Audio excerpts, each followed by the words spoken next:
a difficult run for the Reno lock if things get out of hand early. You know, I never realized that the Demon Wrath card art is that from the intro of Black Rock Mountain, where the very beginning of it is the when it shatters the ground. Shatters the ground. Interesting. I always thought Demon Wrath was just like a fire thing, like Hellfire, you know. So okay, so like some demon, some actual like warlock casting fire. Yeah, I never paid attention to the art itself, and then when you look at it deeply, it's like you kind of realize. Yeah. You know, like for example, Frothing Berserker's eyes aren't red. His eyes are actually below the bloodstains. Yeah, those are like markings. Yeah, like I didn't know that. For a long time, I thought his eyes were like full of blood. I'm like, holy crap, that's really savage. Dude, Stone Claw isn't a snake. Oh yeah, God. Oh, don't even get me started on that one, man. Oh, Patches in the Patches starting is head. not really a pirate. He's actually a beholder. Is that what they call it? Like a little tentacle dude? Well, what's the name of the floating watcher, right? Like that's exactly the type of thing that he is. I thought he was like a faceless creature. Yeah. Either way, he's got a lot of eyes. So Patches is definitely needing more. I guess that's why I call him Patches. Kazediel doesn't really have much to play on turn 2, except the 2 drew Sunfury Protector. Would you play that, or would you tap? I feel like the only card that punishes you would be Fiery War Axe. So I would be tempted in this matchup, especially where you want to be getting on the board to play the Sunfury. Just try to keep on the the board presence. You have Kazakus in hand, so you're guaranteed to curve 3, 4, 5 if you really want to go that route. Wow. You can Fiery War Axe and upgrade, and then play the Dread Corsair for free. Yeah, that looks pretty good to me. I mean, you get to play the Frothing on 3 afterwards. I guess what it ends up doing is it exposes you a lot to the Acidic Swampus. If your opponent has a Swampus, he kind of wants to use it now to stabilize early and get some early tempo out. Sure, and you do deny the life tap too by forcing the Swampus here. So if you give him 2 juicy as Swampus, it's even better for him, and it's not as painful to surrender the life tap or the tempo play. I mean, he's thinking about it. If you coin the upgrade into Dread Corsair, you do open yourself up to the ooze, but then if you ooze, it feels like you have to play the second Fiery War Axe immediately, and then you lose out on the Frothing Berserker. So rather than play inefficiently, he can just save it for next turn. Whoa, alright, Demon Wrath on the Patches here. Using it as a Mortal Coil. Very expensive. Wow. Demon Wrath. The respect was given. Yeah, I mean, that was... Patches can no longer walk around the board and say, I ain't got no respect around here, because he just got way too much value. What the? That was insane. That was nuts. That was probably the most value I've ever seen a Patches get. Yeah, like, the next step was be fight Siphon Soul. I mean... Talk about a hammer to kill a gnat, you know? Yeah. Jeez. Okay, well, looks like the Frothing Berserker train is starting, and it's very scary. Kazediel can pick up a Kazakus Potion, needs to find AoE. Yeah, 4 damage on the 5-cost one is arguably the only one that he's looking for at this stage. I mean, the 7 armor isn't bad, the 5/5 minion isn't too bad either. Okay. But these are not them. Heart of Fire can help, clean up some of the minions next turn. If you took the 5/5 demon with the 5 damage, that can give him, decent board advantage, and it can snowball from there. Yeah, I can't really tell based off his picks. I think he got like 6 unique choices there, or 5, and felt like hard to tell. Bunnyhoppor has a lot of damage he can pour in this turn if he wants to use his War Axe to buff up the Frothing Berserker. He only loses damage. He only loses like 3 damage there. If he trades the 3/3 into the 3/3, he actually only loses 1 damage there. Right. And he can maximize it because the Frothing Berserker gets buffed by 2. I think right now he's really worried about the Kazakus Potion. So he's just going to try to do as much damage as he can and force his opponent into an awkward position. And going back to that Demon Wrath, I mean, one of the things that's interesting is it was actually going to be a dead card for the most part, unless the opponent came out with Small-Time Buccaneer and cards like those, which you would have seen earlier. So maybe it was correct to play it for 3 mana, since otherwise the alternative was a life tap, which is a bit ambitious when you're going to be facing down a lot of damage. So that was a really insane play. All right, well, I kind of want to know what that potion is, man. I'm not really sure. I'm pretty convinced that it's deal 5 damage, summon a 5/5, based off the fact that he's reluctant to play it. It feels like if it was... Oh, okay, it's gain 7 armor. Sounds like if it was gain 7 armor, he should just kind of play the Kazakus potion. He needs to gain life, stall until he can potentially draw Reno next turn. Yeah.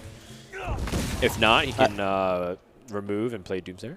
Yeah. I mean, you said like it was a fact, like he was going to get Reno. For sure. I mean, I've been watching Reno games all day, and I feel like it's been a while since I've seen it. It's been too long. Yeah. All right, well, do it. We're due for Reno top deck. Do it, Kaz. Do it. Well, there's got to be some consideration for overriding the hook here. Just want to get all the minions on the board while you can and push the damage. You've seen the Demon Wrath, you've seen the Kazakus Potion. There's Hellfire left in the deck that cleans this up. Yeah. And that's about it. The 1 damage is actually very relevant. Yeah. You know, he's at 11, and there's 11 power on the board. So you need to get that 1/1 out. Otherwise, yeah, take your time. You know, don't really need to rush it out and get that pirate. But if you're going to present a 2-turn lethal, you might as well. So that's the card Kazediel was looking for in the deck to clean up this entire board. But it does put him down to 8 health, and that doesn't feel too comfortable. We are talking about, you know, very few cards that will deal 5 directly. So Leroy Jenkins would be the only one that would do it on its own. Yeah. Heroic Strike and the Mortal Strike are not. Right. All right, so now we're coming down to whether or not Kazediel can draw a taunt, a heal, or both, maybe. Well, that's a taunt. Okay. I mean, it pulls out the Bloodsail Cultist, but, I mean, Bunnyhoppor was unlikely to get that weapon buff anyways, so kind of actually did Bunnyhoppor a slight favor. Well, I guess the Shadow Bolt helps him remove it, so it's not Yeah, really. you do get to mitigate at least the damage that could have been dealt. And now Bunnyhoppor is on very few cards in the deck, because now there's some reluctance on Kazediel's side for life tap, so you don't want to life tap to run into a Mortal Strike potentially. But even though that would accelerate the Reno and the pace at which you get it. Man, it's so scary to even consider life tapping because of Mortal Strike just ending you. It's like a 2-outer in the deck. And now, because he took extra damage on that Dirty Rat, Arcanite Reaper is another threat, too. Yeah. Cairn Bloodhoof. Okay. That is a Zoth Reno Warlock if I've ever seen one. Yeah, it seems like there's been a few lists that try to run the grindy type of Reno Lock, but none of them have really implemented N'Zoth of recent memory. It's kind of an older build, and it's kind of nice to see. One of the grinders decided to bring the N'Zoth version. What does it really win against that it otherwise, you know, the other typical version doesn't? Bunnyhopper's still thinking about if is it worth playing a minion to kind of draw a little bit of fire away from himself.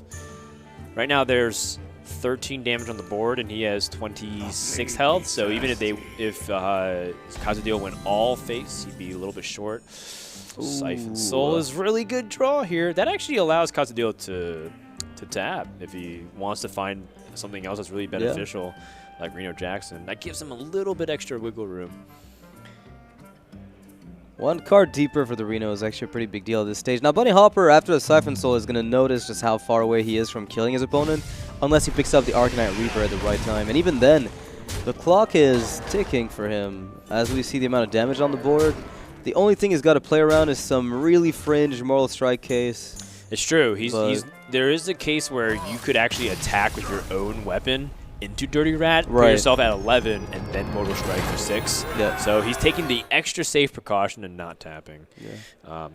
Completely fine. I think playing it safe is the right call in that scenario. Yeah, there was almost no way to lose that game if you played it safe, so very well done by Kazediel. Bunnyhoppor not going to do it with the Warrior deck. Still has 2 matchups ahead of him, which I think favor him with that deck. The Rogue at the very least, and the Dragon Priest can also be a deck you can roll over if you just get the good start. The weapons are especially good against Priest. Yeah, he's going to have to line this up correctly. He's going to need for the Pirate Warrior to hit Rogue. He's going to need the Reno Mage to hit Rogue as well. And then he has to have Rogue hit the Priest. Yeah, so that's a very specific line. Bunnyhoppor needs. And the reason why we focus on Bunnyhoppor is because he's kind of the gatekeeper. If Kazediel lines up his thing and wins, he'll actually go through as well. Bunnyhoppor is kind of through as long as he wins 1 game. He only needs to break the tiebreaker and go to 1 win before he loses the series. So it's going to be up against the Priest. I think that's the reason, you know, Kazediel probably expected the Warrior to come out again and thought, you know, the 2 decks that I've got left, this one has the better matchup. Not an excellent one by any means, but it's definitely a bit better than the Rogue. All Bunnyhoppor has to do is just win 1 game this series. Yeah. So he's picking the deck that he thinks is just the best to get a win with, and it's Pirate Warrior. Kazediel, he needs to win the entire series, and he's through. And once again, just to remind people, if Bunnyhoppor wins 1 game, he's guaranteed 3rd place. If Kazediel wins the series, he's guaranteed 3rd place. And Bunnyhoppor would move into 2nd place. Yeah, and we have Fluffy waiting on the 3rd place right now, just waiting to see if he's going to be knocked down by Kazediel. It's always so nerve-wracking Yeah. when you're like playing on the big stage for the chance to advance, but then watching someone else control your fate. You're like, no. It just happened in StarCraft right now. We had like a StarCraft game. The same thing happened. Well, that is a pretty decent opening hand if I've ever seen one for Priest. Yeah, I mean, you're looking for a curve. There you go. You've got the Northshire Cleric, the Warmest Agent. You can even get a coin play. Whether you want the Argus or the Twilight Guardian is up to you. Yeah. Oh, Patches shows up again. When he was about to just also play Upgrade and South Sea Deckhand, so it's just a dead draw. Oh, boo-hoo. Oh, yeah. No. Patches not being drawn from the deck. Whatever shall we do, Noxious? I guess you can still Switch go... to Shaman. You can still go for the Upgrade and South Sea play. I don't think it's... Oh, okay, he's just going to tap. I'm saying that I don't really like Priest drawing cards here, man. I think Priest drawing cards is really dangerous. I'd be inclined to kill that Northshire before anything else happens. But I guess if you know the Dragon Priest is going to be, trying to get onto the board as fast as possible, then there's not going to be any card draw this turn, and it's going to be on the follow-up turn, if anything. Yeah, I'm not saying that this turn is to draw cards, but the fact is you kind of lose your ability to kill it. If it's not Wormrest Agent, it's like a Cabal Talon Priest. Which is worse. Yeah, or other ways that can really make that Northshire Cleric unkillable. I mean, I think Bunnyhoppor might... Is he forced to play the Frothing Berserker and see where things go? Where the chips fall? Because at this point, I don't see any proactive play he can make that's amazing unless you really go for the upgrade South Sea into Patches, trade, and then let the Northshire alive up against your Finley. Yeah, I actually do kind of like Frothing Berserker. Like, Defender of Argus is actually very awkward for trades. It means that one of those things dies. So, and I like this trade by Bunnyhoppor too. It's very heads up. Very heads up. So, as Kazediel, what do you do? It's kind of awkward now. There's actually no play that seems amazing. Maybe you just play the Talon Priest on its own and leave it at that. Because I think if you're trying to initiate trades at this spot, you're going to be taken off guard by just the fact that you have no more board on the following turn. And that's not something you want to give the Warrior access to unless he commits a lot of resources. So let him do it and see what happens next. I can dig it. So Bunnyhoppor now finally can use some of his weapon to remove. Like, he has the upgrade, and he has South Sea Deckhand. He can start picking apart the board a little bit, and he kind of needs to do so. But looks like he's just kind of holding out for bigger weapon. Like, he really wants Fiery War Axe for that upgrade. He really wants to do something else meaningful. Do we expect a life tap then? Because if you play the Buccaneer, I think you're going with the weapon play, right? Yeah, looks like he is. You attack it. 5/4 goes into the 2/5, and then you can play South Sea. I mean, it is good. You do keep the Frothing Berserker alive. You have a 3/2 left over on the board. It's actually a pretty sweet turn despite the looks of it. Is he still not going to kill the Northshire? Alright. He wants to force the Priest into trying to saturate his mana with a hero power, but that's very tempo inefficient. Well, I guess what happens is if his opponent draws, then it's kind of like you said, he's not really like healing himself or whatnot, but it just feels like the Pirate War just got blown out here. And the Northshire Cleric actually didn't even do as much as I thought she would. I actually take a lot of it back. It's not even super impactful right now, and he's still going to be able to deal with it. So it looks like Pirate Warrior's still landing on his feet despite all that crazy removal that Priest just put out. Honestly, I was kind of thinking about Defender of Argus that turn, because the 2/3 would have been able to get. Everything would have gotten value trades. Yeah, over a few minions there. Yeah. Like the Northshire Cleric would have traded into the Frothing Berserker, and then the 3/4 would have been a 4/5 traded into a 3/3. And the weapon wasn't enough to deal with it, so he was forced to either find another upgrade, Bloodcell Cultist, Pirate plays, or. Yeah. I guess you do have to use Shadow Word Death eventually. That's like part of the problem because there's so few minions that get buffed 5-stack or above. Frothing being probably the only one with Leroy leftovers, which I mean that doesn't tend to happen all that often. If they have Naga Corsair, if they have Bloodsail Raider. Yeah. But generally no. But the problem is that Defender of Argus is like so clunky. super clunky. How do you actually get it out of your hand, if ever? Nether Spy Historian, Twilight Whelp, maybe later on. Those are some of the few minions that can help you do that, but yeah. Twilight Guardian is pretty resilient in this spot. You know, the one thing that I think keeping Bunnyhoppor in this game is life tap. And life tap is super powerful in this spot. And you know, Arcanite Reaper, though, like the big weapons in Warrior are just still very, very good against Priest. It used to be the case. It is still the case. It is one of the few things that is making Dragon Priest a bearable matchup for the Warrior. Whew, by no means an auto win, but a lot of damage from the hand. He's got that, plus I guess you can run in patches. Yeah. Might as well get that 1-1 out of your hand. The awkward thing is that you can't actually charge the second South Sea deckhand. It just comes out as a 2-1. There's the question of like whether or not it's worth playing, but at this point I think you're floating a lot of mana every turn, so it's probably correct to just hold on to it and wait for the weapon play, because otherwise you're feeding into a Nova pretty hard. Yep, yeah. Nova, Dragonfire Potions. I don't know how much you can play around AoE though. Yeah. Maybe you're just not, you don't have the luxury to do so maybe. I think he's just counting damage. Ooh, if he gets a weapon. Ooh. And that is the whoa of all the weapons. Yeah. He could have found. I kind of like using Heroic Strike here. I want to save Southsea and the Bloodsail Cultist for the next turn so I can get that extra damage. And the plus durability plus damage is so huge. It's 5 extra damage. Now he's considering killing the worm because he sees that the 4/2 Korkron is potentially getting recurring damage at this point. So is it going to be able to get you 8 extra damage is the question. Because it has to at least net more than 7 for this to be worth it, or at least as much. So if it gets to swing 2 more times... I like going face. Yeah. I like going face a lot. Put him down to 8 health. Yeah.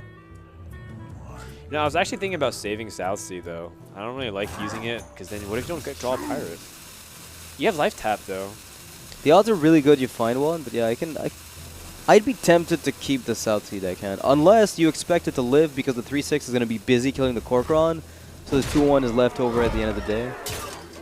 I think what he's trying to calculate is, does he need that South Sea to be on board to potentially lethal his opponent? Yeah. And I think it's irrelevant if his opponent heals himself, which most likely will.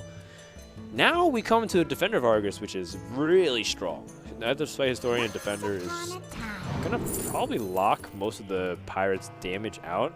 And the only way for Bunnyhoppor to win is to get into Mortal Strikes. Well, these cards, not really any help in the current situation, but the body of the Nether Spy Historian is just as good as any other. You're looking for that kind of stuff at this point. Now, no double Mortal Strike in hand. Oh, goodness. Pirate Warriors at 8 health. I wasn't paying attention to that, but... the counter lethal was right there. It wasn't very far off. Okay. Yeah, it doesn't look like there's many ways out of here. Mortal Strike might not even be enough. You know what he could end up doing is trying to play defensively. He can play the Dread Corsair, Bloodsail Cultist, you know, South Sea Deckhand, just like start removing, and then hope for double Mortal Strike next time. Right. That seems like the only line of play that leads to a victory. The other option is to Mortal Strike, South Sea Deckhand, and play Dread Corsair, and then try to remove the 4/7. So you keep the Cultist? You have to keep the Cultist in that position then. Because you have to play Mortal Strike to remove the 4/7. Right. It's a very, like... I feel like you're throwing away a lot and banking on the board sticking around for a few turns. Maybe that's correct, given that the opponent hasn't really shown any signs of having AoE. You're just trying not to die, too. Yeah. I mean, if his opponent has a single Black and Corrupt, he's die. That chooses to use up the last weapon charge. Okay. Trying to accelerate the clock. There could be a Moral Strike from Draconic Operative, but it's not playable due to the lack of mana, so... Nether Spy Historian into Twilight Guardian. Try to fetch some extra taunt. Yeah, I like it. I actually like that the most.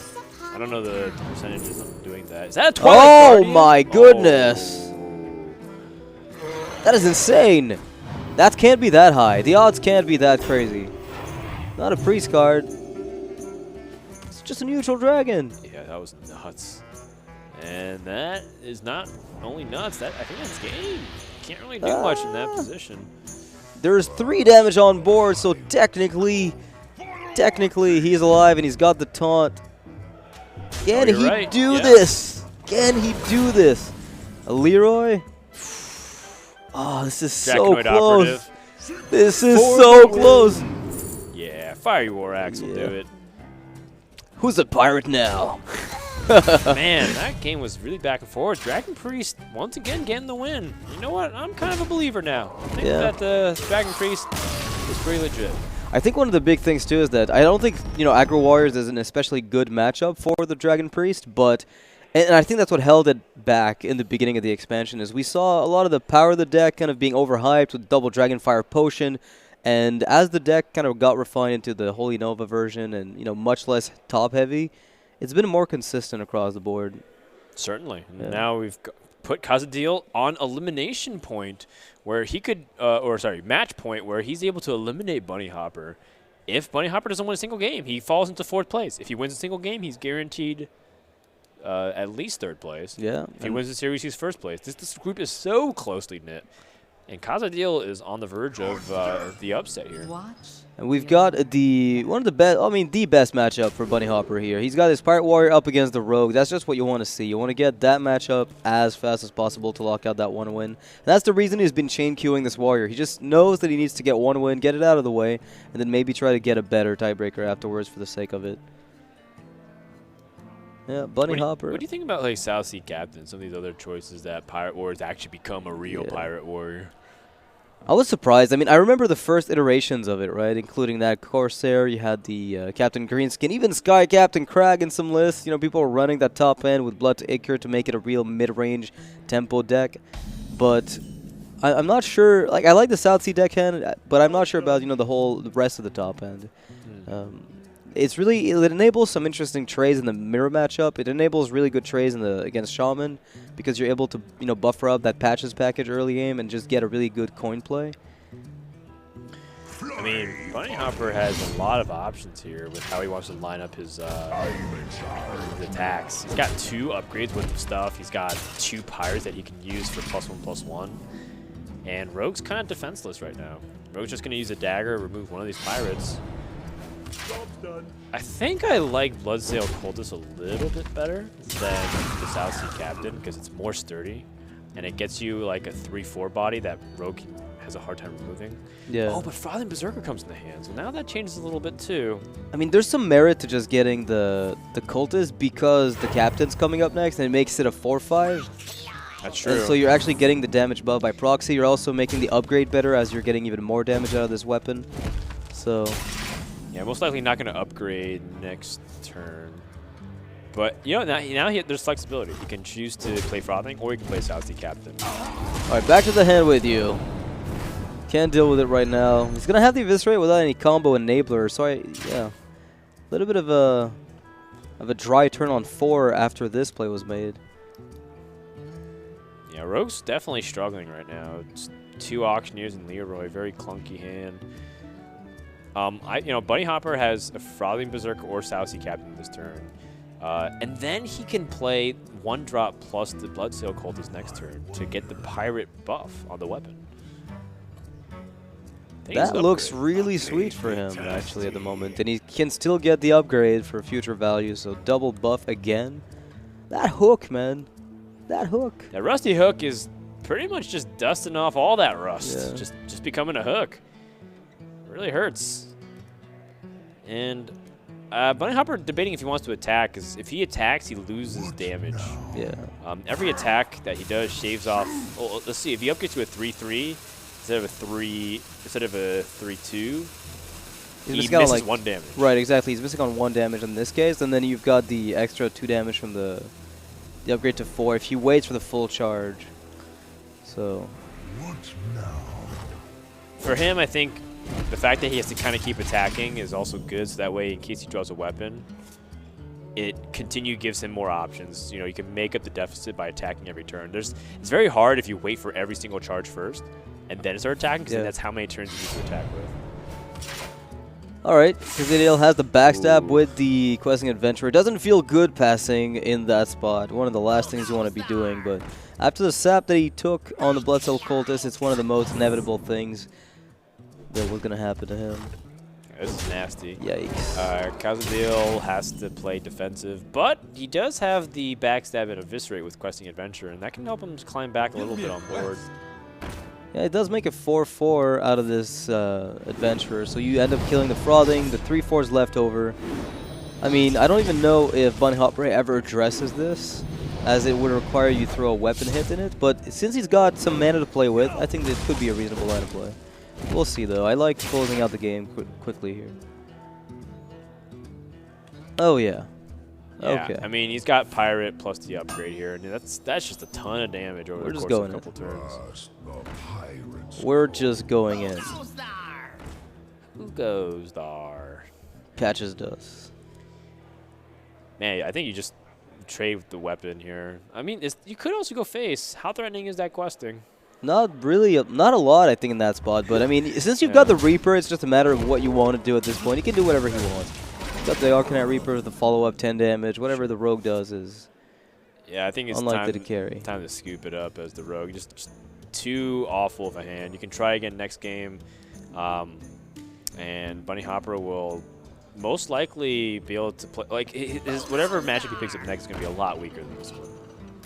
Yeah, for sure. I don't think there's a single better deck than Aggro Warrior against Rogue right now, right? Is there such a thing? Maybe traditional Freeze Mage. Okay. We haven't seen Freeze Mage in a while. It's been a long time, yeah. Reno Mage, like, I feel like the initial iterations of Reno Mage were all trying to be Freeze Mage. Now we've seen, like, the Rage deck of Reno Mage that resembles that a little bit, like kind of a throwback to those playstyles with a bunch of Novice Engineers and Loot Hoarders just for card draw. Yeah, makes sense. Well, Bunnyhoppor just going to wrap up this game. Really explosive ending. A little bit of a sequencing there. LUL, but it's okay. It doesn't matter as long as he did damage. Just needed to have the full damage. We've all been there. That's right. See, even top-end level players, they do that mistake too. Attacking the weapon first before the Buccaneer. I've actually had glitches where with the APM, when the APM is too high, if you try to refresh your dagger to re-add the attack, it'll actually sometimes just go through. You'll click through the weapon animation. I don't know what's up with that. What do you mean? Like, there's the weapon icon where you click on it and it daggers up. I've had times where I just attack quickly and then hit it as a rogue, and it just goes through the button and it doesn't actually equip the weapon.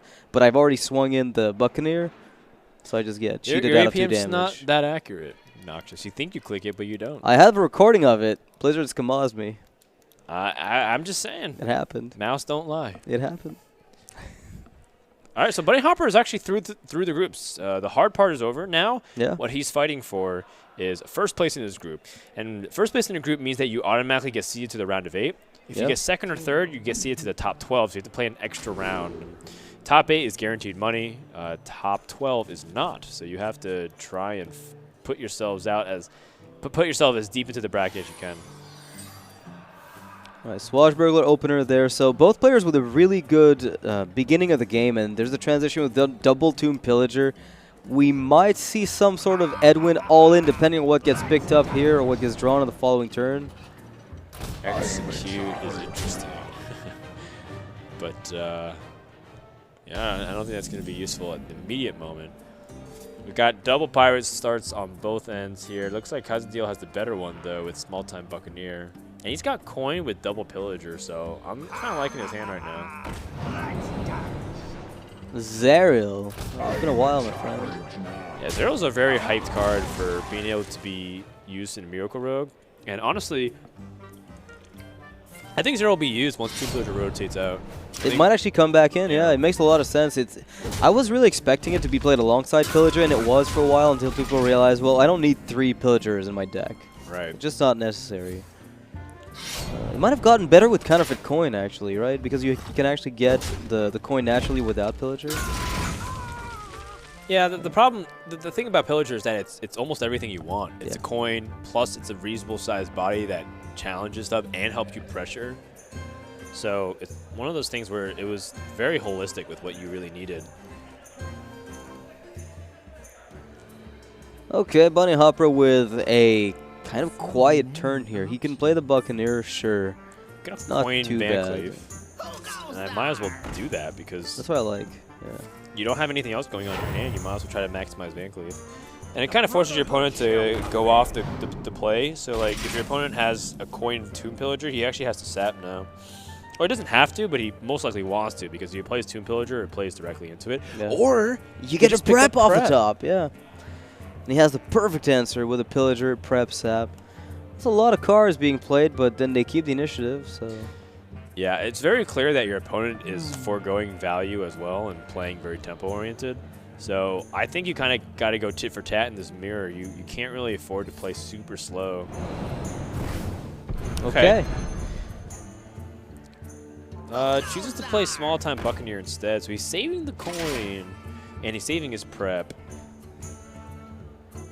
He's valuing them quite highly, and there's going to be a 4-4 Edwin coming out next turn instead, in this case with the backstab enabling it, so slightly smaller, but still demands an answer. Do you ever just throw the prep? Probably not. I think it's too valuable for how you want to gain tempo through other ways. In case you draw, a Drake or a Tomb Pillager, you can prep sap. Okay, one more Edwin, one more sap, but I don't think we're using it this time. Is it worth it? Do you ever go coin Drake, prep sap? Maybe just Pillager prep sap. Thank you. I don't think he's prep sap if he wasn't going to do it last turn, right? Yeah, but this feeds directly into the 3-2. Not a huge fan of... And that, I don't know. Now, actually, Bunnyhopper's sap is pretty strong as well. Do you want a Leroy prep sap? Oh, I am all for that. I actually That kind of actually like looks beautiful as a play.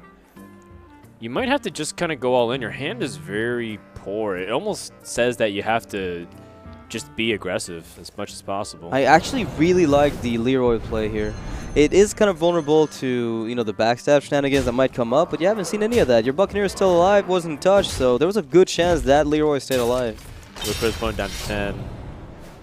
Yeah. I wouldn't have been able to re-dagger, though. It's kind of the unfortunate thing.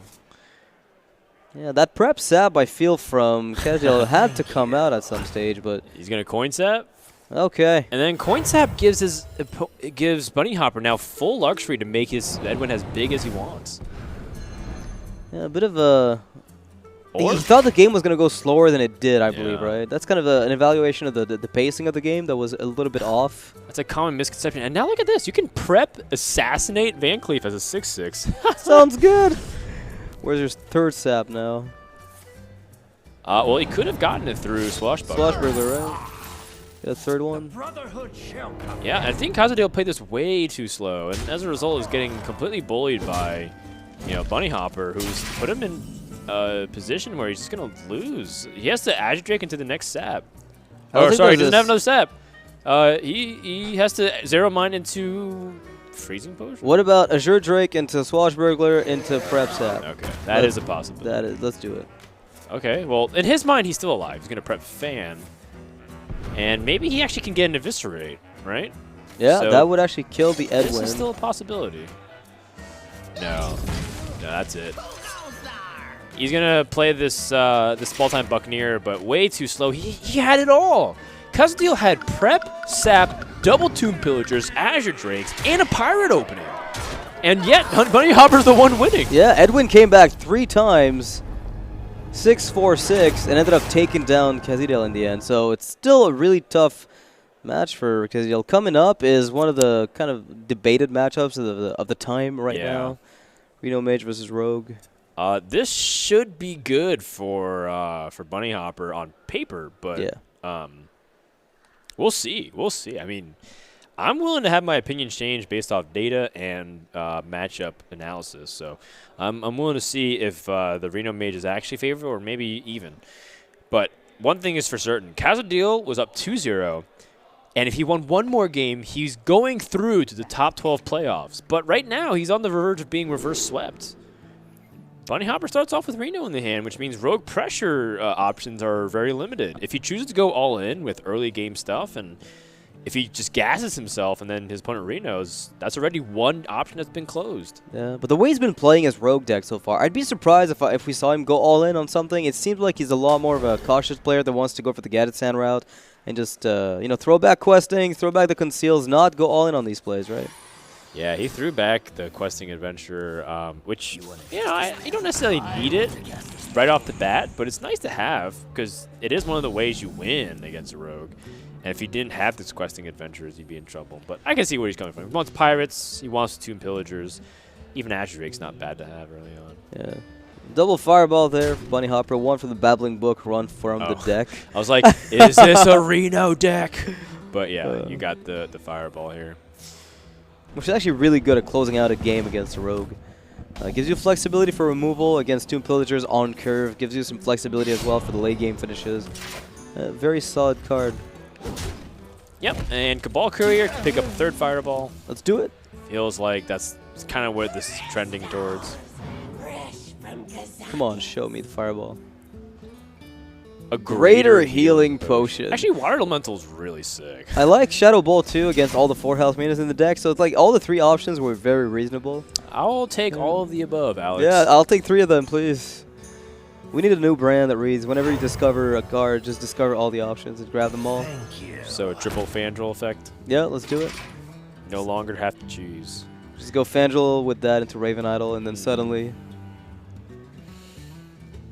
So the Coin Pillager is what you're slightly afraid of as the mage player. Does that stop you from playing Water Elemental? Kind of means you should just continue to go for it. I think you're playing too far behind if you just keep fireballing. Yeah, I think one of the big problems with fireballing this is you're giving them the coin yourself as opposed to forcing them to find a way to trade it away. Yeah, so that's a good point. That's exactly the issue. You give him a potential coin Azure Drake play. Yeah. So Kazediel can't really force himself to have that coin, which he really wants, because if he had that Drake prep Feint Knives, it changes the game dramatically. How often do you go questing prep fan here? I think I like that line a lot. Okay, well, spoke too soon, too late. I mean, it helps him clear the board too. Wow. Okay. Okay, wow. That's actually, well, not so sick anymore. I mean, do you have to play that? You kind of don't necessarily need to, because you can hold it for AoE of some kind. So you're going to value the 1/1 patches over keeping the dagger and buffing the Buccaneer? Yeah, I guess I'm just saying it plays into like Volcanic Potion pretty easily with like, you know, either Frostbolt or Arcane Blast, but... That's a good point. Yeah, you can just Fireball. Show the one in your deck, not the Swashbuckler one. I mean the Babbling Book, Swashbuckler. Same That's difference. it. Every class, same difference, right? Every class has an option for that nowadays. Yeah, see, like last turn, I would have liked to see the dagger being kept above the Buccaneer and maybe throw patches away. Job's done. Yeah, I guess you're right. It feels kind of negligible, though. Yeah. All right, so things are shaping up for the Rogue really nicely, picking up almost all their minions, like Azure Drake and Tomb Pillager and Bunnyhoppor. I mean, he's just going to play the removal game. Doesn't have that Flame Strike, which he so critically needs to deal with all of Rogue's board. One thing that's pretty sick, though, is he's got this Inkmaster Solia plus Pyroblast combo. So imagine if Kazediel goes for a big Van Cleave next turn, which I don't think he will. I think he's just going to play Drake. But that could happen. Yeah. Okay. Yeah, I think Azure Drake here is still pretty good. Your opponent's shown that he can't really deal with Azure Drake efficiently. He has to kind of use fireballs back to back to deal with mid-sized threats. I'd continue the Azure Drake train.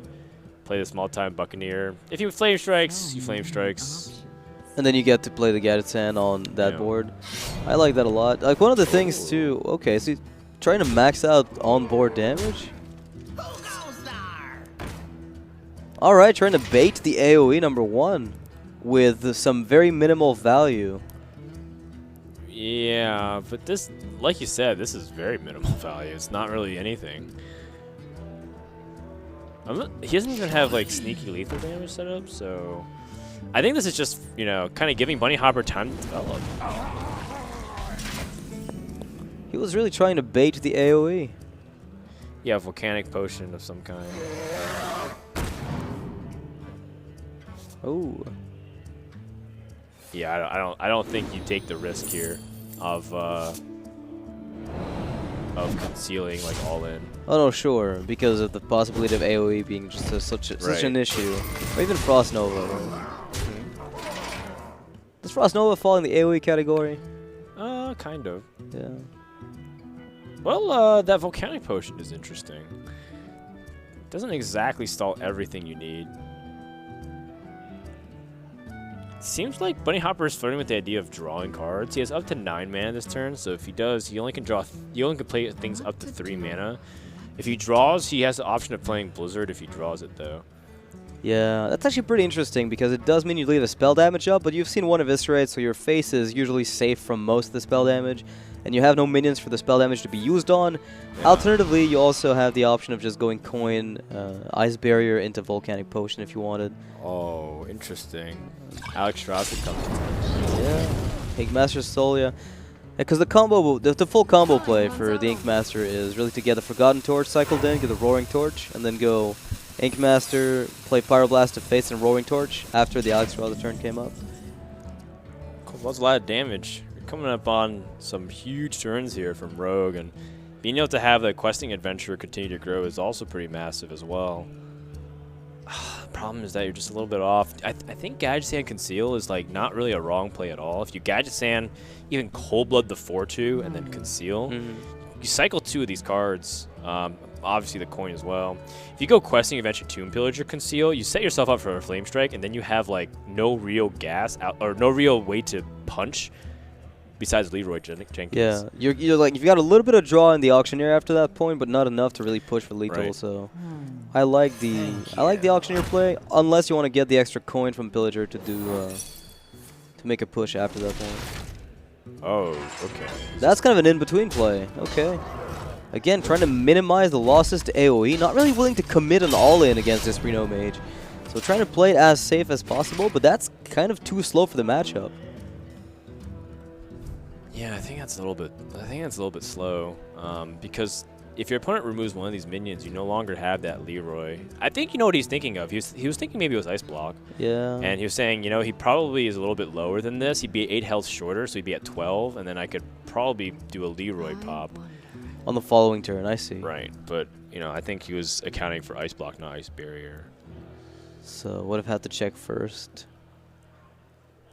But Bunnyhoppor is looking at Alex Strazo usable for 4 damage. The alternative is just to go for the Reno very early, because the way that Kazediel is playing, it seems like he's setting up for some crazy burst. Right. Just wants 1 or 2 minutes to stick and then finish it off. Yeah, I wouldn't hate a Doomsayer play either here. Blood Mage Thanatos has helped to get him the likelihood of Flame Strike. Doomsayer is to help gain health, so that way he can do something with whatever board he has following. Yeah. Alright, okay. So I think this is by all means a time that you should try to go deep with the gadgets in. You even have the flexibility of using the questing adventure with it. I think that's the play. Like you just play all in into the Flame Strike. Maybe get yourself an extra prep to make the questing adventure bigger. You can trade in your Pillager as well, so you can get that extra coin for the Cold Blood. Just keep buffing that questing. Okay, never mind. We even got the Cold Blood mana now. Enough mana for Cold Blood. Yeah, this is starting to get a little bit out of control. Goodness gracious, that's a full clear too. I mean, it's always kind of been a full clear situation, but that questing adventure is starting to get way out of control. For good measure on the follow-up turn. Oh, wow, he's taking damage. That is actually... That's pretty ambitious. Yeah. Wait. If Bunnyhoppor draws like any kind of freeze, I think he wins. Frost Nova, right? Yeah, Frost Nova or Blizzard. The ooze is not it. Oh man! Wait! He's like so short. He's so close. Yeah. I think taking that damage was a huge unnecessary risk. Like, you definitely did not need to do that at all. I don't think that's one of the things that, like, the Ink Master is not something a lot of people account for. Ink Master Pyroblast that much, but Bunnyhoppor will simply scoop it, and Kazediel will take it, moving on to playoffs. The next spot in the... That means Fluffy is being knocked down to 4th place in the group stage. Bunnyhoppor finishes, I believe, 3rd. Kazediel finishes 2nd, and Fluffy moves down to 4th. Rest in pepperonis. Poor Swede. We'll get the final playoff brackets for you guys momentarily after we figure out some of the math. We're just gonna make sure that we get the right 2 and 3 seeds. But the way that's gonna be working is the 2 seeds are gonna be playing the 3 seeds in a top 12 playoff, and then those who advance will go to the top 8 bracket. There's 4 players waiting right now in the round of 8, waiting for the 8 players here to play, and we're gonna do 2 of those matches tomorrow.